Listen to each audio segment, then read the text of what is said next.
Ito po. 1, 2, 3,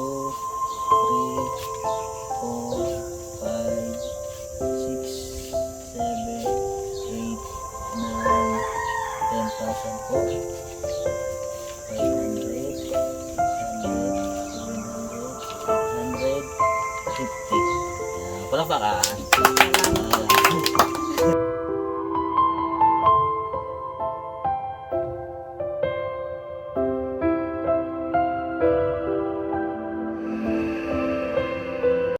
Dito po tayo mga kabayan sa pamilya po nila Sheena. Kamusta naman kayo dito, Sheena? Okay lang po. Ha? Okay lang. Okay lang kayo? Yung pagkain nyo? Yung pagkain nyo, kamusta na yung pagkain nyo ngayon? Kasi dati, nung bago namin kayo napuntahan dito. Mas maayos po ngayon. Okay na? Opo. Nakakain na kayong maayos? Siyempre po at maraming salamat din po kay Sir Paul, kay Idol na talagang pinuntahan niyo po itong pamilya po ito para matulungan po dahil dapat po talaga silang tulungan dahil yung channel ko po ay hindi pa naman po ganun kalawak kaya yun yung naisip ko na paraan para matulungan talaga sila na alam ko na marami silang pangangailangan na lalong-lalo na po sa yun nga, yung nangyari sa buhay nila, yung pag-aaral ng mga bata. So maraming salamat din po sa kanilang lola na nagpa-unlock po ng interview sa mga bata. Ano, masaya ba kayo na natulungan kayo? Opo. Kasi yung balita nga namin na yung mama niyo daw ay pupunta dito. Yung ano, balita. Balita po, hindi po, sabi ko nga po, huwag na silang pumarito. So parang kung siya ibabalik dito, dapat hindi niya kasama ang kanyang asawa. Para maintindihan niya kanyang anak. Kahit bakit po at ang ano ng mama niya kasama yung asawa niya? Kasi po kasama ang asawa. Siyempre nag-aalala ho kami baka pagdating ng araw kasi ng mga bata. Ayaw ko namin na ngayon. Kaya nga po ano. Ayun po pala ang problema dahil gusto ng mama nila kasama yung bagong pangasawa. Ilang taon na po ba yung mama niyo? Hindi ko po alam Mga 40 na po yun. Mga 40 plus, mga ganun. 43. Kami yung ano pa pala kayo, maganda lang kayo dun sa kanila. Ang galing kwan po yun eh, dahil ng maliit ako yung mga bata na yun. Mga bata na yun. Dahil ako'y 48 na. So, yun po yung dahilan.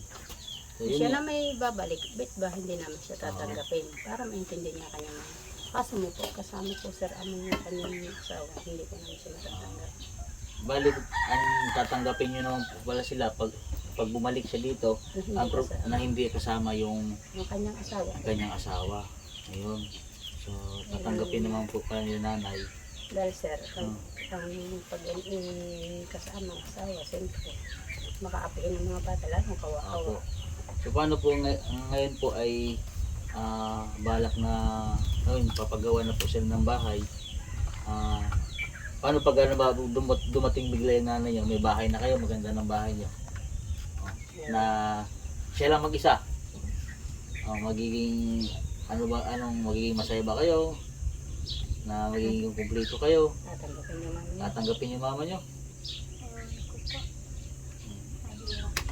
Mahirap na.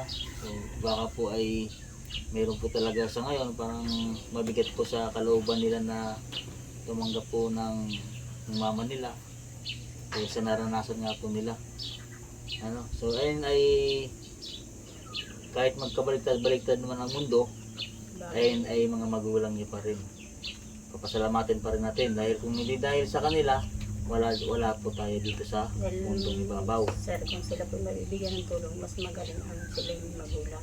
Oo, totoo yun. Dahil mahirap po ang katulad namin, kami naman po yung mga pamilya. Oo. Malayo po kami, mahirap din naman ang kami pa rin. Oo. Nadadalaw namin sila. Minsan lamang. Kasi mahirap yung walang mama, walang papa. Ayun yung nagkakalayo yung mama mo, yung papa mo nagtatrabaho sa malayo, tapos wala yung papa mo, mama mo, mahirap nga yung gano'n. Malalaki na naman sila sir. Kung uuwi ang kanyang magulang, hindi magagabayan po sila. Oo. Pag-aaral, pwede naman siya magtrabaho. Kasi nandito na kami na tutulong sa inyo, malay nyo, dahil hindi pa naman itong tapos ng pagtutulong namin sa inyo, tuloy-tuloy po yan, baka magkaroon pa kayo ng scholar, yung mga kayong mga kapatid. Dahil meron kaming mga si Tita Pibilab, siya ay kumukuha ng mga scholar. O malay nyo, maging scholar kayo lahat magkakapatid, paaralin kayo. O yung pag-aaral, nasa inyo na lang yun. Kung mag-aaral kayo mabuti, dapat mag-aaral na mabuti. O, kasi ang daming, ito ang ang daming nagmi-message sa amin, ang daming humihingi ng tulong na sobrang malalayong iba, hindi namin mapuntahan. Yung isa kayo sa maswerte dahil napuntahan namin kahit natulungan.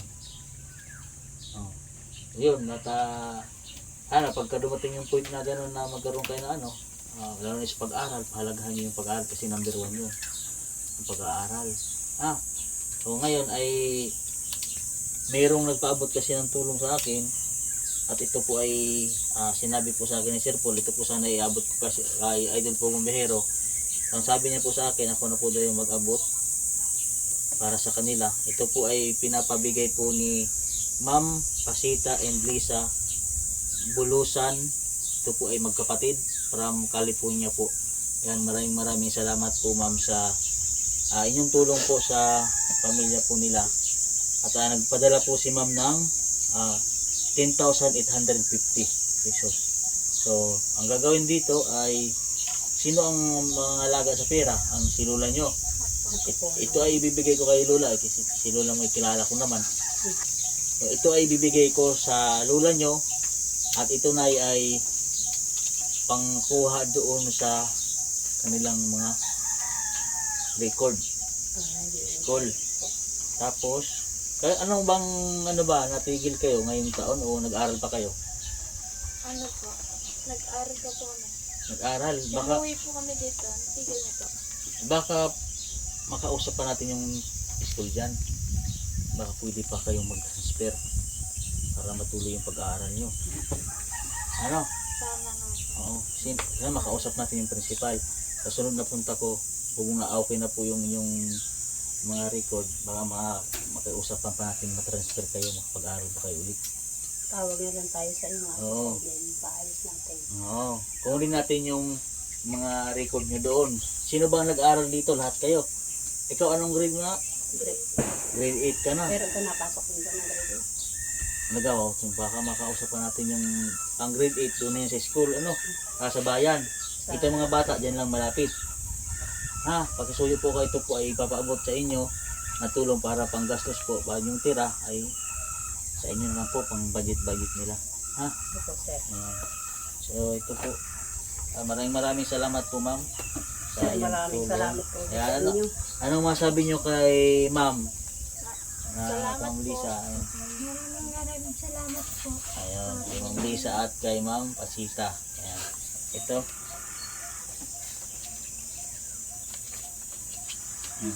Masaya si Kambal Dahil tira ni Kambal? Kambal? Ito ba yung Kambal Pare po. Ay, hindi ito. Ayun pala ang Kambal.